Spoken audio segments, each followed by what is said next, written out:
am a compulsive overeater, and I am abstinent today on the Gray Sheet. And I weigh and measure 3 meals a day from the Gray Sheet without exception. I commit them to my sponsor. I don't eat no matter what. And abstinence is the most important thing in my life without exception. And what a treat to be here. And some familiar faces and some new faces.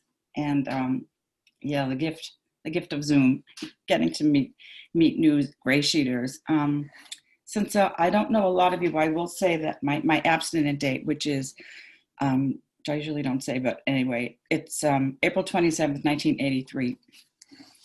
And my history, just very briefly, I'll say I was a skinny little kid until I was 8, and then I was a chubby little kid.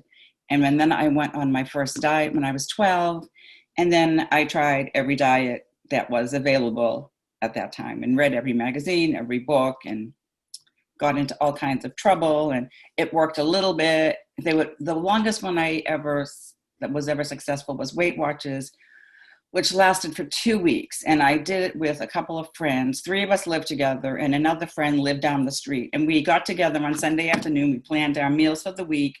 We went out to dinner together Sunday night. This was in Southern California. And there was a restaurant there, a Weight Watchers restaurant called Skinny Haven. And the whole menu was all the Weight Watchers meals and the points and everything. So we saved our points up the whole day and ate all carbs and junk food. And then we went to, there was a restaurant, a little grocery store right next door, all Weight Watchers food. We went there. And then we did all of our grocery shopping together. So clearly the support of a group doing the same thing helps me. But it wasn't Gray Sheet food, and it wasn't a program. And so 2 weeks was tops. And other than that, a few days maybe. I never would quite get to my goal weight. And I never understood that when I got to goal weight, it wasn't even about ever getting to the weight. It was about I couldn't stand the diet anymore. And so I would pick up that first bite. And it was always with the intention of eating again. When I went on a diet, I knew I was going to eat that same food again. And that worked pretty good until the last 2 years before I found Gray Sheet. And then I could not stay on a diet for one day. I couldn't get past 4 o'clock on any day. And I didn't know that I was in the midst of this progressive disease that the big book so eloquently describes. It tells us how the disease lies to us. And every morning I woke up and I thought, today's the day I'm going to diet, exercise, take vitamins, and be healthy. And I believed that every day. And every day by 4 o'clock, I was totally frustrated or upset or whatever. Mainly, I just wanted to eat, and my ability to white knuckle was gone. And I would pick up the first bite, and I would think, I'll start again tomorrow. And I believed that every day for 2 years, I'll start tomorrow. And every day I woke up, today is the day, I'll start tomorrow. I heard somebody recently say, you think it's hard to stay away from the first bite. Try staying away from the second bite. Anyway, so as we were, I was listening to the readings, the preamble and the group preamble and the group purpose. I was thinking about what did I like to hear? What did I need to hear when I first came in? And I will tell you, I was living in Boston. I'm from Boston. I live in Connecticut now, but I was living in Boston, and I was working about 10 minutes from Harvard Square. And I got a new job, and somebody was hired about a month after me, and she was a GreySheeter. And she spotted me, and she gave me a copy of the Gray Sheet, and she said, go to a meeting. The meetings are in Cambridge. Now, why I said okay and why I went, all I can say is desperation, really a grace. We talk about grace of God, and that was my moment of grace. There was lots of them. There was being at the same job with somebody who was a GreySheeter. She gave me the Gray Sheet, and she said, go to the meeting. And I said, okay. And I went. I was doing nothing by myself at that point, nothing. And I so remember the first time I heard the preamble and the group purpose First of all, when I heard you had to have 90 days to qualify, my heart sank. I thought anybody who can do that for 90 days does not eat the way that I do. You're not the same person that I am. And then I heard people talking about having a disease, and I thought, oh, these people are so sick. I just need to lose weight. I don't have a disease. So I had that, duality of thinking. But I know that I came away from that meeting with hope, because I went back the next day and I kept going back and going back and going back. And in those days in Cambridge, there were meetings every day, and I just went every day. I couldn't tell you why. I just went every day. But I know that I was feeling better. And what I wanted to say about this, the Gray Sheet group purpose, when I would go to meetings, I would sit down, no matter how I felt all day, how stressed or whatever, I would sit down and I would feel relaxed, safe, and comfortable.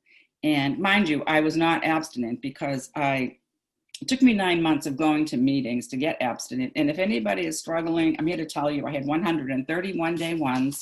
So if you keep coming, you will get it. Not to worry about the day one problem. I didn't think I had a disease, so I didn't think I needed to give up the white stuff in my coffee, because I wasn't fat. It's not that fattening. I didn't think I didn't want to get a sponsor, because I couldn't imagine, being so consistent that I was going to call somebody every day at the same time. Never mind tell them what I was going to eat. Never mind they could say to me, no. I was like, well, I don't think so. I also thought that I had to have a certain healthy grain at breakfast, because I have a strong family history of cardiac disease. So I was following the food plan, maybe 80%, and going to a lot of meetings. And in those days, there were gray sheets available in the OA, regular OA, because it was all OA at that point. And there were gray sheet meetings in a town called Medford. There was Boston, and then there was a town, Cambridge, and then there was a town, Medford. And the Medford meetings were doing gray sheet with exception, weighing and measuring, but not in restaurants. But they said they weighed and measured without exception, but not restaurants. I understand that thinking too now. And then you can do how looks like our gray sheet, but it had a grain at breakfast. So there were lots of different ways to do it. And I went around to a bunch of different types of meetings. And long story short, I found that the bottom line was, I found that I needed this community. And I made a conscious decision to join the Cambridge Gray Sheet community. And the reason it was called Cambridge, it was only because the person who started the meeting said she needed a meeting that was just like her AA. It had to be no matter what, without exception. And she was going to start a meeting that supported that definition of abstinence. So you could take the gray sheet and go to all different ways of doing it. What I found at that meeting, no matter what, without exception, was a defining moment of ultimate commitment and surrender. And so many times I think about, why did that work for me? First of all, it worked because it was a community. I could not do it by myself. I felt so lonely in those meetings sometimes, because I felt like I couldn't call a gray sheeter when I was going out to a restaurant and say, oh, I'm nervous and I'm trying to, get my friends to go to this particular restaurant and they want to go there. And they would say, well, what's the problem? You have your cup and scale, you have your backup. And, if you can't eat there, you eat before you go, you eat afterwards, you say you're not going to go, there's all kinds of options. We have a choice. And the people in regular OA would say, well, just, order what, find what you can and eat, order it. And, you're in the restaurant, so you'll be abstinent because you're eating in a restaurant.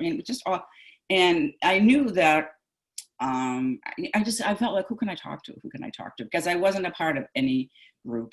I could have been a part. I guess I was a part of OA and I was a part of Medford, but that wasn't working. I needed to talk to people who were like, no matter what, like when I called them, they weren't going to say, it's okay if you messed up with the food today because, you're trying hard, or you're at a meeting tonight, so it's okay. Just keep coming. Progress, not perfection. Now I understand that means the spiritual life. It doesn't mean with the food, because if the food isn't clean, I have no chance of a spiritual life. So let's see. This meeting, and it's so literal, this Cambridge Gray Sheet meeting was founded to discuss the fundamentals or basics of attaining and maintaining gray sheet abstinence. So we're going to talk about how you get through the day with a cranky boyfriend and, aggravating boss, a broken shoelace, a late train, a flat tire. How do you get through those days? That's what we're going to talk about here. And we're going to talk about all the no matter what's, how do you get through the holidays? How do you get through, Aunt Susie saying, I made this especially for you. It's your birthday. You always love this. I labored over a hot stove and you're not going to eat it. And so I had other people to call to help me get through it. And I would hear people say, look for support where it is. It's in the rooms. It's in the rooms. And that if it's not the most important thing in my life, it will be the last. And if it's the last, I'm not going to be able to stay abstinent. And if I'm not abstinent, anything else or anyone else that I love or want to be involved with or take care of, I'm not going to be able to do it. I'm not. And I know from painful experience, I was very, very close with my father. And one time I don't even remember if I was going to meetings at that point, but not abstinent. My father asked me, I was going to visit him, and my mother was in a nursing home with Alzheimer's at the time, and my father was living in a senior citizens type of a residence. And he asked me I went to visit him once a week. I stayed overnight once a week. And he asked me on my way there to stop at the grocery store and buy him some carbohydrate stuff for breakfast. And I remember being nervous about that because, how am I going to do that? Anyway, I went, I bought it, and I opened the box and I ate about half of it on the way to his place. And I was too embarrassed to bring up a half-eaten box to him. So I left it in the car and I told him I forgot. And he looked at me like he was stunned. He couldn't believe that I would forget that I leave him without breakfast. And then the next morning when I was leaving, my father was an ultimate gentleman. He carried my suitcase downstairs and to put it in the car. And when he opened the trunk, there was the half-eaten box of the stuff I said I forgot. So he caught me in a lie. He caught me lying to him about, it was just, I wanted to die. I wanted to just go sink into the ground and disappear. So when abstinence wasn't first, I was hurting people that I loved, that I would do anything for. And so I learned through a number of incidents like that my abstinence has to come first, because otherwise it still brings tears to my eyes anyway. So we explore together the utilization of the program of Alcoholics Anonymous in arresting compulsive eating. First of all, I am an alcoholic with food because those foods that make up alcohol set up an allergic reaction in me. They set up a drive. 2 minutes ago? Thank you, I'll wrap up. They set up this craving that's insatiable and irresistible. And so I cannot have it, period. And I love in the big book, there's a place where it says, alcoholics of this kind cannot have alcohol in any form. And I think that was,